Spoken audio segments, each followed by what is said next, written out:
అందరికీ hi friends. ఈరోజు నేను కట్టెలపై అన్నం వండిన.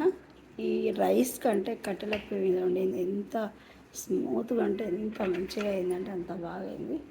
అందుకు నాకు బాగా అనిపించి నేను మీ అందరికీ ఇది షేర్ చేస్తుంది.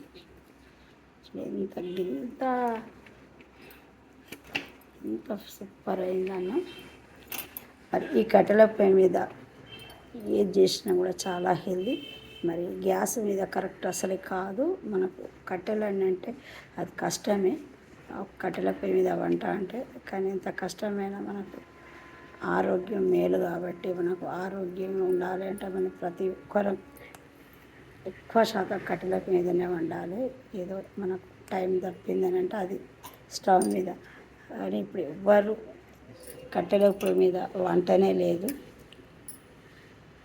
నాకైతే కట్టెల పొయ్యి మీద ఏది చేయాలని మస్తు ఇష్టం. అందుకని నాకు ఇష్టాన్ని మీ అందరికీ షేర్ చేస్తున్నా. మళ్ళీ ఇంకా మంచిగా చేసి ఆ బొగ్గుల మీద పాలు పెట్టొచ్చిన. దాని మీద టీ కూడా సూపర్ ఉంటుంది. నేను టీ కూడా చూపెడతా. కానీ టేస్ట్ హెల్దీకి హెల్దీ. మీరు ప్రతి ఒక్కరు కట్టెల పొయ్యి మీద వంట చేయండి. ఈ వీడియో నచ్చితే లైక్ చేయండి, షేర్ చేయండి, సబ్స్క్రైబ్ చేయండి. నిర్మల ఆమంచ.